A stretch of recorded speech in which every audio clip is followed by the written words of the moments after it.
Hello students, इस video में हम सोल प्रोप्राइटरशिप के बारे में देखेंगे कि सोल प्रोप्राइटरशिप का मतलब क्या होता है और इनके क्या लिमिटेशंस हैं और क्या डिमेरिट है। सबसे पहले अगर हम इस वर्ड को ब्रेक डाउन कर ले तो सोल का मतलब होता है सिंगल यानी कि अकेला और प्रोप्राइटरशिप का मतलब होता है ओनरशिप।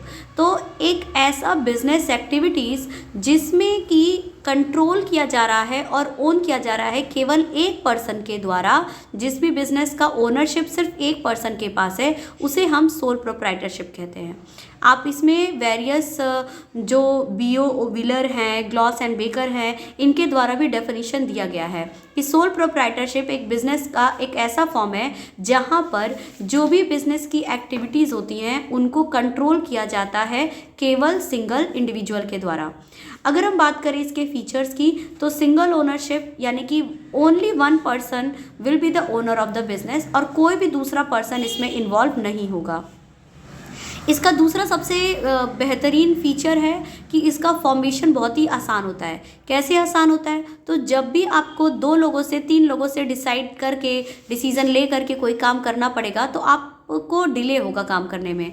जबकि अगर आपको सिंगल पर्सन है, आपको डिसीजन लेना है तो वहाँ आप इजीली कोई भी चीज़ को डिसाइड कर सकते हैं। और इसका फॉर्मेशन कैसे आसान होता है? तो यहाँ पर बहुत ही कुछ डॉक्यूमेंट्स होते हैं, कभी कभी इवन नो डॉक्यूमेंट्स के बिना भी आप कोई बिजनेस को स्टार्ट कर सकते हैं। फॉर एग्जाम्पल आपके आसपास देखिए, जितने भी जो शॉपकीपर हैं, जो दुकान खोलना चाहते हैं, बिजनेस करना चाहते हैं, अगर वो सिंगल कर रहे हैं, सिंगल अपना काम कर रहे हैं, सोल प्रोप्राइटर हैं, तो उनको बहुत सारी पेपर वर्क, बहुत सारी फॉर्मेलिटीज़ ये सब नहीं करना होता है। दूसरा चीज़ है डायरेक्ट रिलेशन। ओनर जो होता है हर सिंगल एक्टिविटीज़ में भी इन्वॉल्व होता है और कोई भी दूसरा पर्सन ना होने की वजह से कभी उन्हें ऐसा नहीं लगता कि मेरे मेहनत का प्रॉफिट कोई और लेकर के जाएगा। एज़ कम्पेयर टू आप ऐसे देखिए, सपोज दैट कि अगर आपको प्रोजेक्ट वर्क मिल रहा है, प्रोजेक्ट वर्क में अगर ग्रुप में दे दिया गया काम करने के लिए तो वहाँ पर हर पर्सन एक दूसरे पे डिपेंडेंट हो जाएगा कि पहले वो शुरू करे तब हम करेंगे। लेकिन वहीं पर अगर सिंगल सबको प्रोजेक्ट मिल रहा है तो सब अपना बेस्ट प्रोजेक्ट बना करके देने की कोशिश करते हैं। तो same like that sole proprietor में भी यही होता है। इन्वेस्टमेंट ऑफ लो कैपिटल, इसमें क्या होता है कि आपको बहुत कम पैसा भी रहेगा तो भी आप शुरुआत कर सकते हो। जैसे मान लीजिए कि आपके पास 1 लाख है तो 1 लाख से भी कोई बिजनेस शुरू करना चाहे तो कर सकते हैं। 10 लाख है, 10 से भी कर सकते हैं। मतलब इसमें कोई लिमिट नहीं होता है, एक छोटे से अमाउंट में भी आप एक दुकान खोल करके रह सकते हैं। सेल्फ मैनेजमेंट है तो यहाँ पर आप अपने टाइम के हिसाब से मैनेज कर सकते हो, आपको दूसरों के ऊपर डिपेंडेंसी नहीं रखना पड़ेगा। सपोज दैट कि अगर आपको मान लीजिए बैंक में काम कर रहे हैं या फिर आप कोई बड़ा सा बिजनेस ऑर्गेनाइजेशन ऑफिस में काम कर रहे हैं तो वहाँ पर क्या होता है कि आपको बिजनेस ऑर्गेनाइजेशन या बैंक के टाइम के हिसाब से आना और जाना होता है। बट जो आपका सोल प्रोप्राइटर होते हैं वो अपने टाइम के हिसाब से चीज़ों को मैनेज करते हैं। नेक्स्ट है हमारा पर्सनल रिस्क। पर्सनल रिस्क का मतलब होता है जब प्रॉफिट आप शेयर करेंगे तो रिस्क भी टोटल आपको ही शेयर करना पड़ेगा। तो सिर्फ और सिर्फ सोल प्रोप्राइटर ही रिस्पॉन्सिबल होता है जो भी रिस्क होता है उसके लिए। प्रॉफिट एंड लॉस का क्या मतलब हुआ? The full amount of profit और loss will be entitled by the owner. जितना भी प्रॉफिट लॉस है सब कुछ ओनर को ही बर्डन को बियर करना पड़ता है। Government regulation, government has little और sometimes no rule and regulation.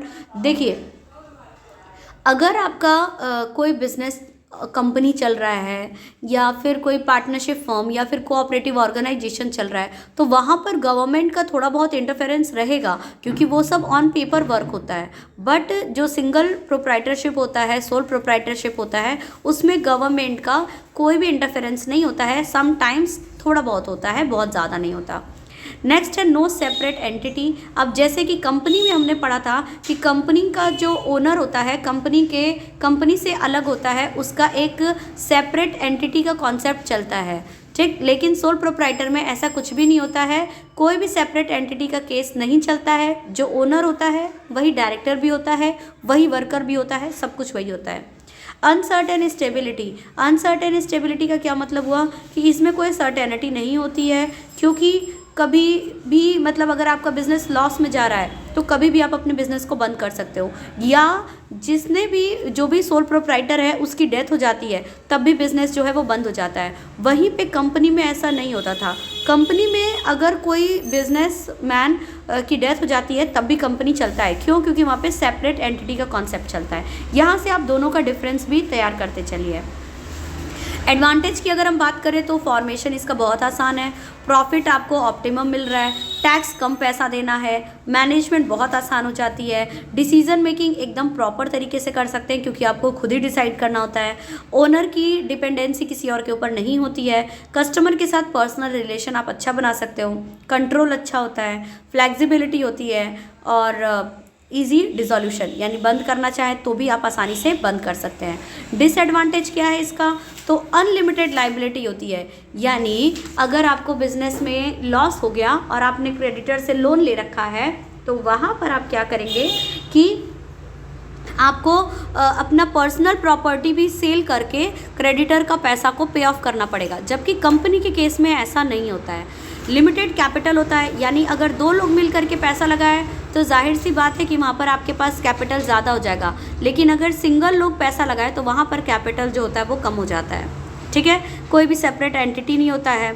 दूसरा, lack of stability, unsuitability for large scale business. अगर आपको बड़े पैमाने पे कोई बिजनेस खोलना है तो आपके पास लिमिटेड पैसा रहेगा तो आप नहीं खोल पाते हैं।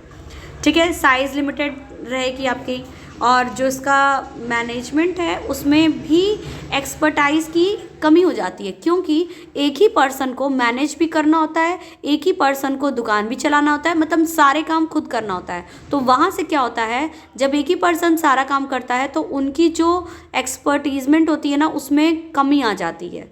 ठीक है, तो ये सारे जो हैं वो डिसएडवांटेज हैं सोल प्रोप्राइटर के, जिसको आप डीमेरिट में भी लिख सकते हैं। Hope you like this video, please like, share and subscribe. Thank you.